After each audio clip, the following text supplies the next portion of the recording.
Magandang umaga. Maaga kaya yata ngayon. Wala akong magawa sa hapon eh. Mainit. Nahirapan ako, nag-iisa lang ako. Hindi pa papasok sila, mamaya pa silang mga 10:30. Kaya nagsadya ako dito. Para madala ko lahat yung buhangin. Mamaya na lang magawa ko sakaling walang ulan. May dala ako dito. Ano ba hinahanap mo kahapon doon sa buto ng langka? Yung laman. Dito may laman tong kasama. Oh, ginataang Langka. Hindi.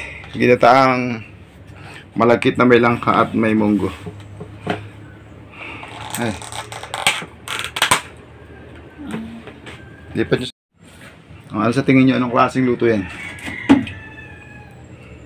Ginataan. Na? Munggo. Ayan, tama. Ano pa? Bigas. Oh. Malagkit. Ayan, yung isa. Yung hinahanap nyo kahapon, nandyan. Langka. Ayan. Masarap ba yan? Masarap. Matagal ba kayo hindi nakakain yan? Matagal na. Nagluluto rin ba kayo ng ganyan? Hindi ako nagluluto nito eh. Nakakakain ako pagka iba nagluluto. Ayan, sasarapan siya sa ginataang malagkit na bigas, may kasamang munggo at hinog na langka. Kahapon po kasi nahanap sa akin yung laman ng langka na dinala natin kasi yung buto, yung mga nilaga. Ngayon yan dyan, meron dyan. Nandyan yung laman na hinog ng langka kasama dyan.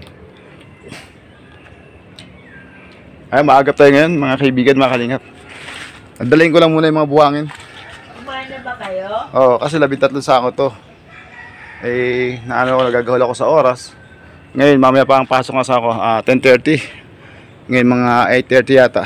May 2 oras pa ako para buhatin lahat to. At para mamayang hapon, tsaka natin gawin. Kung magagawa natin kasi magpapatag pa na ako sa ng papag niya. Ito yung mga semento. Hindi natin natapos kapon, try natin matapos ngayon. Diyan muna kahit kukunin ko lang muna yung mga buhangin lahat. Ay mga kalingap, yan lang natin na buhat sa araw nito. Dumating na tayo ng 9 o'clock, kaya hingal pa ako. Yan, may naiwan pa rin 5. Singit lang natin oras nito. Pauwi na tayo dahil ihatid ko asawa ko ng 10:30. Alas 10 na mahigit, kaya uwi na muna tayo. Mamaya uling hapon, sana nga mayari ko na. Meron pa doon 5 piraso, tsaka yung tubig. O dyan muna kayo, mamaya na ulit. Minsan nga, tubig lang. Kahit masikip mga kaibigan, mga kalingap. Sinasabaw ko. Dito na tayo naghalo. Para din natin hakutin yung hinalo natin. Kakalot na lang natin ito. At isa pa baka biglang umulan. Doble ang sakripisyo. Dito na lang.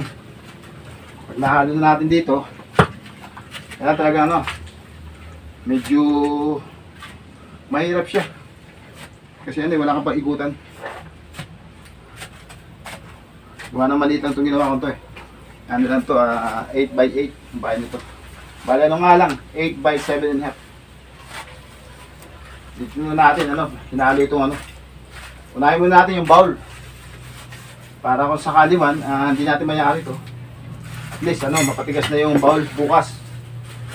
Pag siya udo-udo na, pwede siya. Udo-udo na. Udo-udo. Sana, itong ginawa ko, gamitin mo Baka mamaya, papagod ako ito, hindi ko pala gagamitin ito. Naku, pwede bang hindi gamitin? Kasi gusto, buhat pa dahil sa biro lang yung mga kaibigan, mga kaibigan. Hindi pa natin mapakita yung ating hinahalo dahil wala tayong lugar. Ayan. Wala tayong lugar. Labang graba. Ay, di ba pwedeng grabahan niya? Sige natin.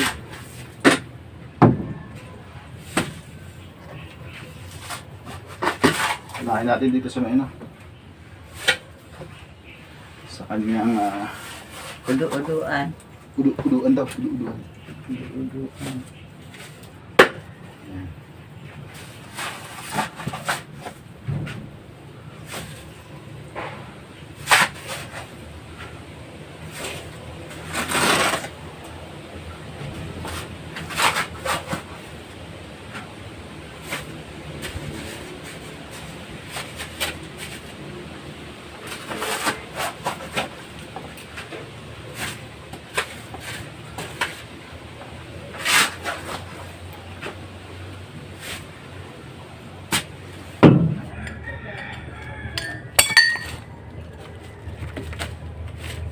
Lubog natin to mga kaibigan.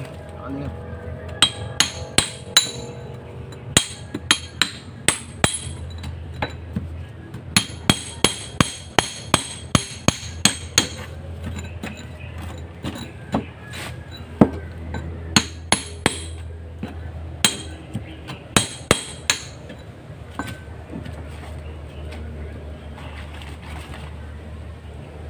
Lubugin natin mga kalingap. Medyo delikado yung ano, deposito. Napakanipis ng ano. Napakanipis ng tawag ito. Buhos.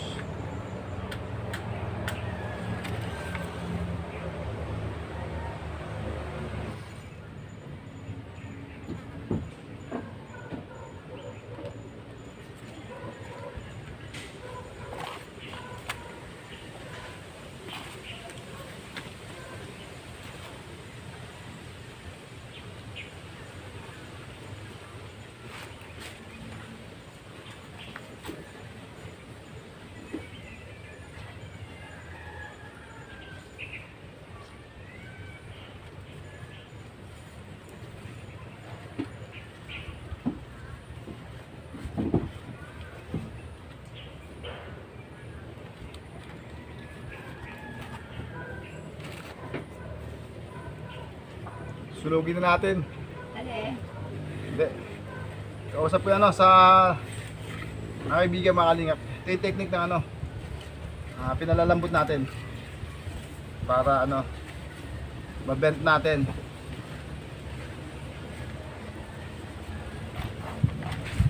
Para mapalubog natin sa ilalim.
Ayan, naliko na mga kalingap. Kuna siya. Lagyan natin ng konti.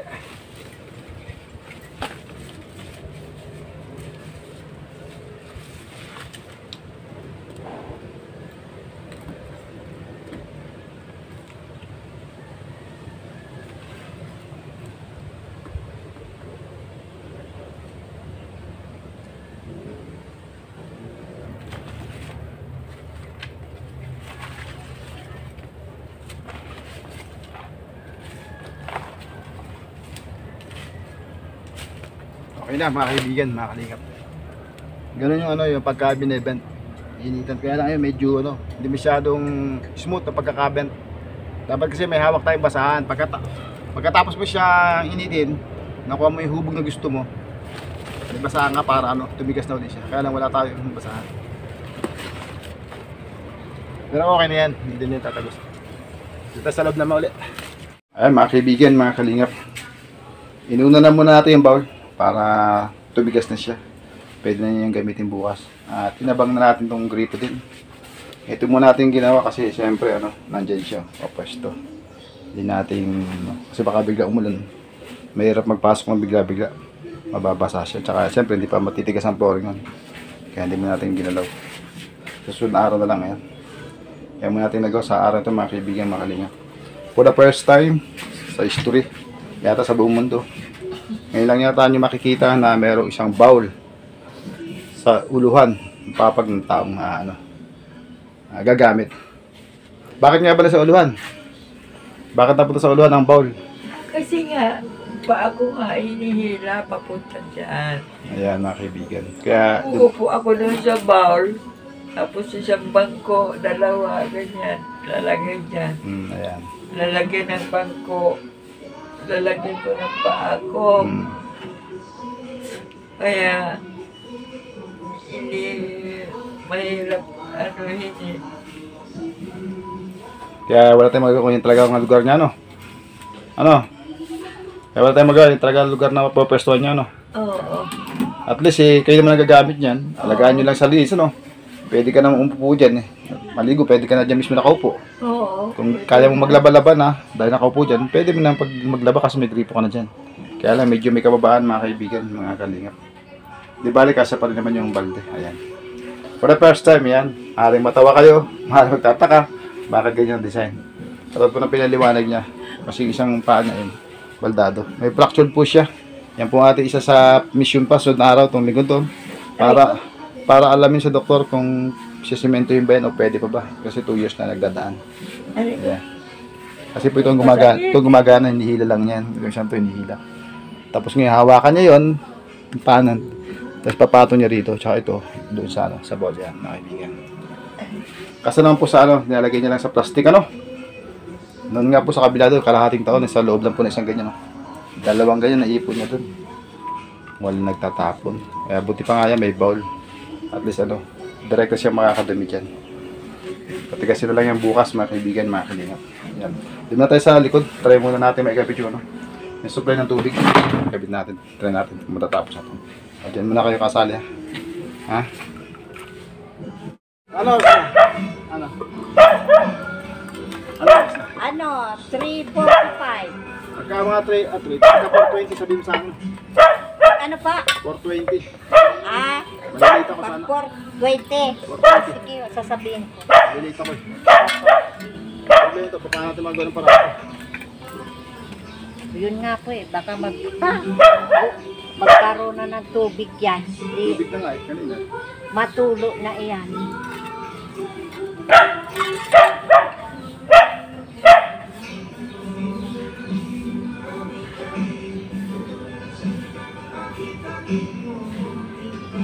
Gaganyan na lang yun, Ate Sally, pag magbubukas ka, tapos papatayin mo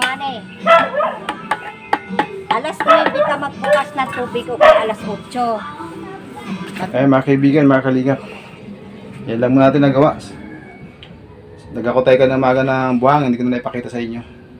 Tapos nga ito lang yung ating nabalikan ngayong kanina alas 2. Ayan. Muna tayo.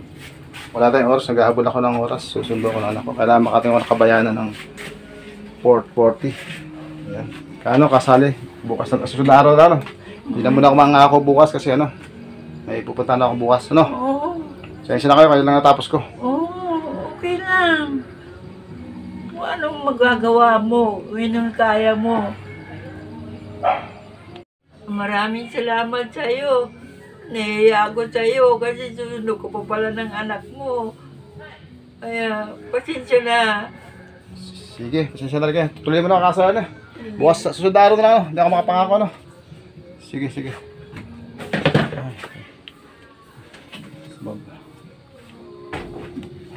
tuloy na ako. Abot tayo mga kaibigan, mga kalingap. Salamat. Ingat kayo. Una ko muna yung likod, pakita ko na sa inyo. Matagalan tayo mga kaibigan kasi ayan may music, pakita ko na sa inyo. Dinugtong natin. Lalagyan na lang natin yan sa dulo ng tawag ito, interior. Kasi alam nyo bakit ano nangyari? Nahulog yan Hindi natin makita ito. Nagtahi na lang tayo mga kaibigan. Ayan, nagtahi tayo. Lagyan natin doon. Kasi gagamitin nila pag gabi nagkakaroon ng tubig yan alas 9. Hindi ko sa pwede iwanan. Hindi ko naman pwedeng hindi kabit dahil nga yung may nangungupahan pala sa lugar na yun sa baba. Kailangan tayo supply ng tubig. Ngayon mangyari, may supply dito, kaya lang hindi ako sure kung may tatagas doon. Pero siyempre, ano lang, improvise lang, hindi yung pit. Kaya lang, kailangan ko umuwi dahil nga ng 4:30, kailangan ko makabalik sa Kabayanan para sa aking anak. Mga kalingap, yan lang muna ang ating update sa araw nito. Bye po, tuloy na po ako. Sige po, bye-bye po. God bless po. Mag-ingat po kayo. Bye bye. Yan, pauwi tayo mga kaibigan, mga kalingap. Hindi na naman natin natapos. Konti na lang natin nagawa. Lagyan lang natin ano, yung bowl. At pinix natin ano, yung line ng water supply niya. Ang problema, nahulog yung o-ring. Hindi naman ko pwedeng iwanan dahil sabi ano, may nangungupahan pala, gagamitin pa rin. Kada alas 9 kasi nagkakatubig dito. Anong nangyari, nagpa-provide tayo ng ano, improvise tayo ng dalawang ano, ng interior, naggupit. Pero tingin ko talagang nag-lyric pa yun kasi siyempre hindi naman yun na nakadesign doon. Naghahamol tayo, daw ang anak ko, kaya lang makating ko sa bayan ng 4:30. Kaya susundo tayo. Kaya yun, kinabit natin. So, tingin ko may konting tagas yun. Kaway kayo dito, kaway daw. Sa vlog ko, ayun. Edward T, panoorin ko. Ayan. Ayan mga kaibigan. Maraming salamat Ate Grace. Di bale, yung susunod araw, tapusin natin yun. Nilakad kasi ako bukas para dun sa pinangakuan ko ng Merkulis. Sa ibabahagi ko na galing kay Manang B. Ayan. Kasi nag-aantay sa akin yung matanda doon. Ngayon, nirekomenda na sinasabi ko sa inyo ano, yung PWD. Ayan, makikita niyo siya. Salamat Ate Grace. Ate Bets, masusunod araw na lang. Hanggang Biyernes siguro ano. Para po sa doktor yung ano, yung case ni ano, ni Nanay Sally. Makiraan. Po. Ayan. Ano tayo, madungis tayo. Makikita. Salamat po sa mga tawag mo na kung sakali may tumagos ano. Kung may ano, may leak na malakas ano. Bukas ko lang bago balikan. Tara. Ito natin yung pamangkin. Yung ano yung pangyayari ng bahay. Bali pamangkin yun. Bigasan. Salamat po sa mga walang sawang sumusuporta sa premier. Maraming salamat sa mga sister dyan. Kung sino na kayo. Alam mo kung sino kayo. Walang asawang support. Alam kayo manalo.